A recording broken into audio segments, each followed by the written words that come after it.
এটা সুনিশ্চিত, যারা আল্লাহ পাককে অস্বীকার করেছে এবং কুফরি অবস্থায় তাদের মৃত্যু হয়েছে, তারা যদি নিজেদের আল্লাহর আযাব থেকে বাঁচানোর জন্যে এক পৃথিবী পূর্ণ স্বর্ণ মুক্তিপণ হিসেবে খরচ করে, তবু তাদের কারো কাছ থেকে তা গ্রহণ করা হবে না। বস্তুত এরাই হচ্ছে সেসব হতভাগ্য ব্যক্তি যাদের জন্যে রয়েছে মর্মন্তুদ আযাব, আর সেদিন তাদের কোনো সাহায্যকারীও থাকবে না। তোমরা কখনো যথার্থ নেকি অর্জন করতে পারবে না যতক্ষণ না তোমরা তোমাদের ভালোবাসার জিনিস আল্লাহর পথে ব্যয় করবে। মূলত তোমরা যা কিছুই ব্যয় করো, আল্লাহ পাক তা জানেন। আজ তোমাদের জন্যে যেসব খাবার হালাল করা হয়েছে, তা একসময় বনি ইসরায়েলদের জন্যও হালাল ছিল, অবশ্য এমন দু একটা জিনিস ছাড়া, যা তাওরাত নাজিল হওয়ার আগেই ইসরাইল তার নিজের ওপর অবৈধ করে রেখেছিল।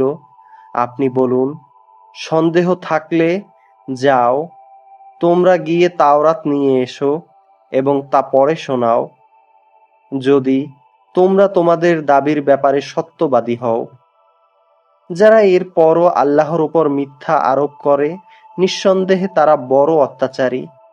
আপনি বলুন, আল্লাহ পাক সত্য বলেছেন। অতএব তোমরা সবাই নিষ্ঠার সাথে ইব্রাহিমের মতাদর্শ অনুসরণ করো। আর ইব্রাহিম কখনো আল্লাহর সাথে মুশরিকদের দলে শামিল ছিলেন না।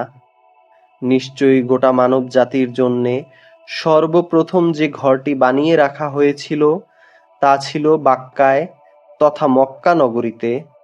এ ঘরকে কল্যাণ ও মঙ্গলময় এবং মানবকুলের পথ প্রদর্শক বানানো হয়েছিল।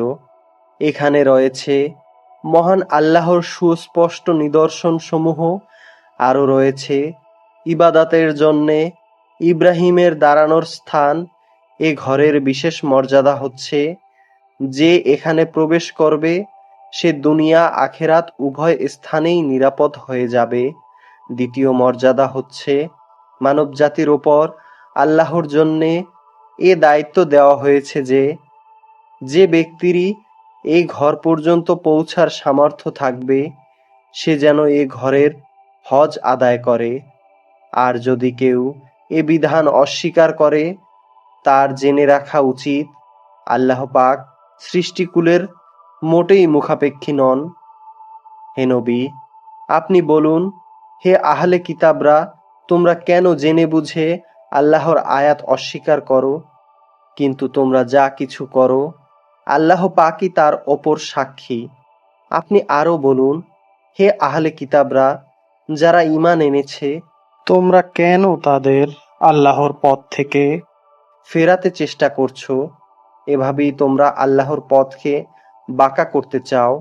অথচ এ লোকদের সত্যপন্থী হবার ব্যাপারে তোমরাই তো সাক্ষী। আল্লাহ পাক তোমাদের এ সব বিদ্রোহমূলক আচরণ সম্পর্কে মোটেই উদাসীন নন।